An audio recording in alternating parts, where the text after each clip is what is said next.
would help to have a mic. Call the meeting to order. This is the City Council meeting on Tuesday, September 15th, 2015. Roll call. Councilmember Gallops, Here. Holst, Here. Johnson, Here. Mattson, Here. Schoblum, Here. and Mayor Robinson is absent. Pledge of Allegiance. Pledge allegiance to the flag of the United States of America, to the republic for which it stands, one nation, under God, indivisible, with liberty and justice for all.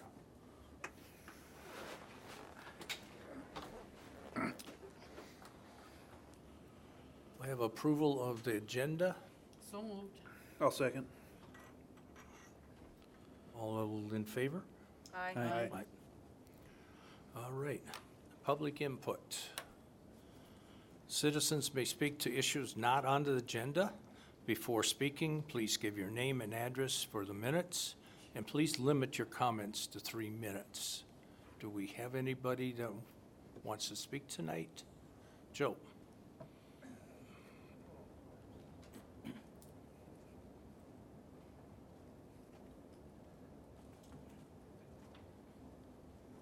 Name is Jose Lopez, 102 Northwest Court.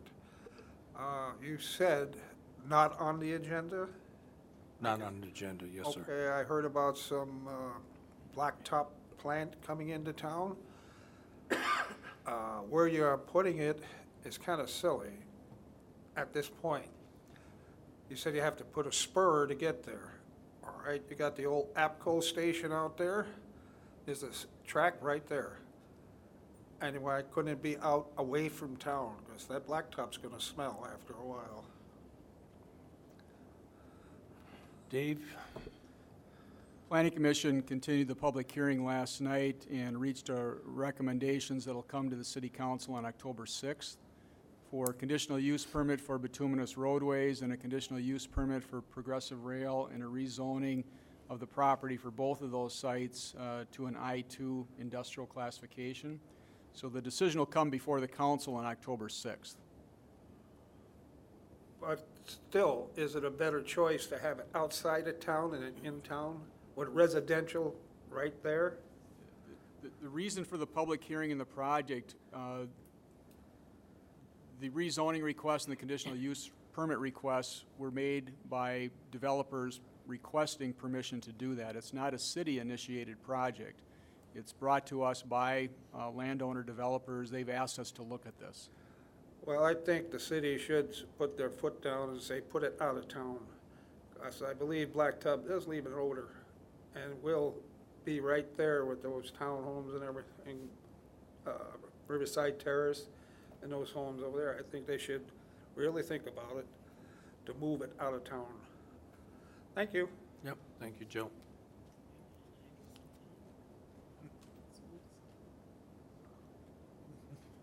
Okay. Next is a consent agenda, and items on this area of the agenda may be adopted or they may be removed and placed in the business area of the agenda for discussion purposes before approving.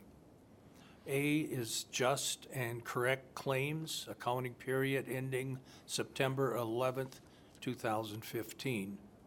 B is the minutes of the September 1st, 2015 City Council meeting. C is meeting minutes of September 1st, 2015 City Council work session. D is the resolution 2148 adopting the preliminary tax levy and budget collectible in 2016 and setting a public meeting date. E is the resolution 2149 declaring a vacancy on the City Council. F is part-time police officer hire. G is police supervisor hire. H, application for payment number 9, final for 2013, street improvements. And I is wastewater generator repairs. Do I hear any people that want to take anything down?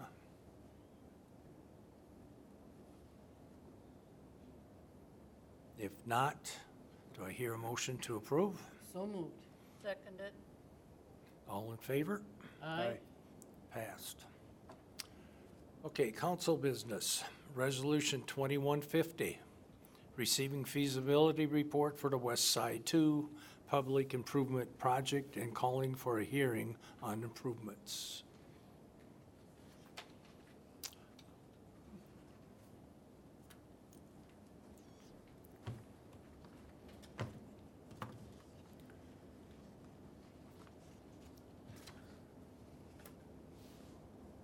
Is that on? It is. How about that? Good evening, Mayor, members of the council. Before you is the feasibility report for the 2016 streets, or West Side 2, as we've called it. The council reviewed this similar report about a year ago, and with the stuff going on out in the interchange, the decision was made to wait a year and see what happened. So we're back again, and we'd be looking at doing street work next year in West Side 2, which is on Figure 1, is generally Hoffman and Mill Streets from Dow Street down to 6th or 7th by John Birch Park and some of the associated side streets. The one addition to the report from last year is the one block of State Street from 6th down to the pedestrian bridge there on the Little Cannon. That would be the last block in that whole part of town north of 19 that would be left untouched. So that was the last council meeting. That's your direction was to add it to this report. In addition to the West Side project, also included is the River Road improvements, which is water, sewer, street, and drainage improvements from the government center north up to St. Clair Street to potentially serve the 3 lots up there that currently have on-site systems. So that makes up the gist of the feasibility report. Tonight, what we'd be looking for, the resolution would be just accepting it and calling for the hearing. And then at the hearing next month, we'd walk through the entire report, notices would be sent out, and at that point, the council would make a decision on whether moving ahead with the improvement, which the next step then would be prepare the construction plans and bring them back this winter, go out for bid, get a bid, and then proceed with construction next year on some or all or a certain portion of the improvements. I gave a real quick summary there since we've already discussed the report. Any quick questions? I was just wondering, do we have the funds already for this? I'm sure we do. No, this would be a bonded project. We'd have to go out for bonds, general obligation bonds. Oh, okay.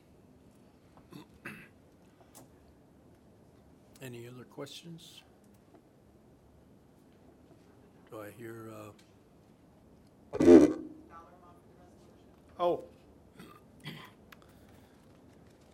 That would be, this would include everything. They're not necessarily gonna be everything, but that would include all of the River Road in addition to the west side. And that would be $3,612,809.85. 3612-809-85. And that's all 3 options on River Road plus all of the West Side project. And those decisions will be made at the hearing. right. Do I hear a motion? So moved. I'll second. All in favor, or any extra discussion?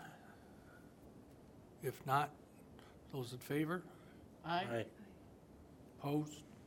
Passed. All right, thank All you. right, thank you. Reports, staff. So that would be Dave? Just mentioned at the last council meeting, we talked about the upcoming application for transportation and economic development funding through MnDOT, the TED program. And the council authorized us to go ahead and investigate as to whether or not we could find sufficient economic development related to the construction of the overpass, should it be funded with TED dollars. So since the last meeting, I've spent some time with Greg and his grants people in St. Paul talking about the TED program. I've had a long conversation with Jeremy LaCroix at Department of Employment and Economic Development about the needs that we would have and propose to fund with deed grant dollars should we apply. And I've also had a chance to talk to 4 property owners on the west side of 52, and decided after looking at all that information that from a competitive standpoint and the inability to use the deed funds for the kind of projects that we would need to finance with them in order to facilitate economic development, it just doesn't make sense to me from a competitive perspective that we make an application at this time for TED funding.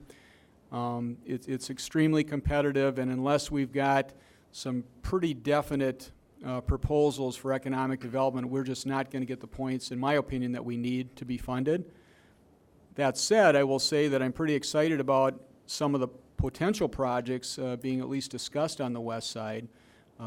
Don't necessarily require the construction of the bridge to be successful, but nonetheless, they're pretty exciting, and we'll continue to work with those prospects and see if we can work with them between now and next year, or perhaps if it is next year, maybe take another look at TED at that point in time. So my recommendation has been that we not apply. I just don't think we're going to be competitive, and it wouldn't make sense, I think, to just put an application in just to put it in. Thank you. Chief? Well, not nearly as exciting as TED. It's homecoming week. So I just want to remind people that, during homecoming week, occasionally some shenanigans happen. And if they see something occurring after dark that looks a little suspicious or odd, please call and report it. Most of the time, it's, just kids trying to have good-natured fun. Unfortunately, with kids, sometimes they get a little beyond good-natured fun. And it seemed like a really good idea at a time, but it actually can be kind of destructive. And the officers do a great job of sorting that out. If it was excessive toilet papering, we've had people coming back the next day to clean it up. If it's egging, that's something that we kind of take a look at to see what sort of damage there is. Same thing if you're shopping and you happen to notice kids carrying arms full of toilet paper out or eggs, please let us know. Every year we seem to find all sorts of toilet paper that nobody wants to claim in the backseat of their cars, and we end up donating it to the food shelf, who greatly appreciated getting those goods. So enjoy homecoming week. So are you encouraging it? I'm encouraging the confiscation of large amounts of toilet paper for our food shelf. Just one item. In my absence, Dave has met with, actually yesterday, with Senator Schmidt. You recall we had a discussion on Southeast Minnesota healthcare costs. Mark, October 8th, the afternoon down for a community forum, a healthcare community forum.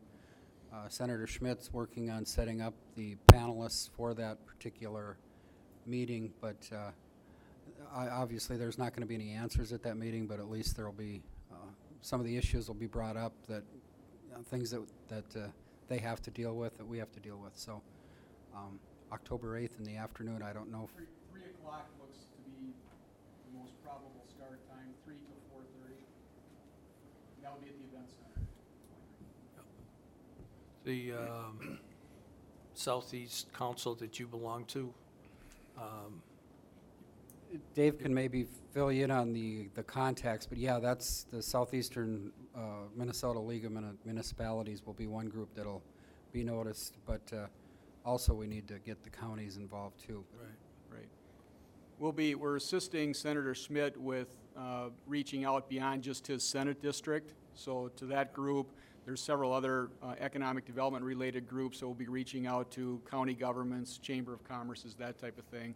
And then Senator Schmidt will send out an invitation from his office to his normal media contacts, his other business and political associations that he works with. So I think we'll get quite a number of invitations out, and I expect we'll have a fair number of people coming to Cannon Falls that day to hear it. It looks like a pretty sound forum, a pretty good representation from several important state agencies that deal with health care. And what I think Senator Schmitz wants to do, and I know our Economic Development Authority supports this too for our local employers, is, as Ron said, there's not likely to be a solution coming out of this forum, but I think the important thing is there's going to be a lot of factual information and a lot of good background information as to how we arrived where we are in southeast Minnesota relative to the additional cost of healthcare premiums here versus all other districts in the state of Minnesota.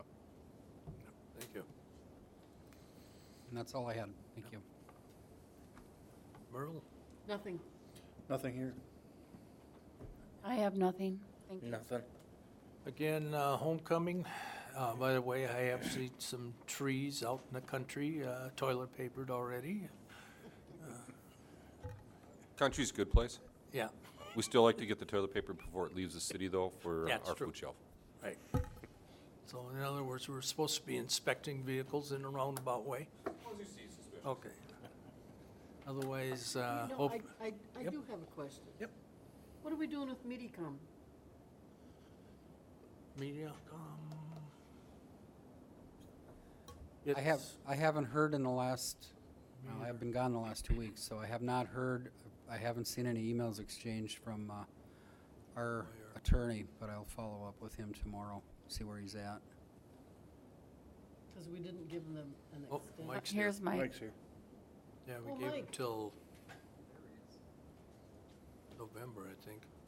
Yeah, I guess I actually have the same story as Ron. We haven't heard anything back in the last couple of weeks, at least. So the sticking point is still the funding for our PEG equipment, so they're still going back and forth on that. At this point, the franchise is expired, so we're not operating under, they're not operating under a franchise, so that's kind of, the onus is still on them to come to an agreement with us, so that's where we are. Thank you. Sorry I didn't bring it up No, sooner, I it's forgot. fine. It's got taken care of. With that, I guess we will, do I hear somebody to adjourn the So meeting? moved. I'll second. It's done.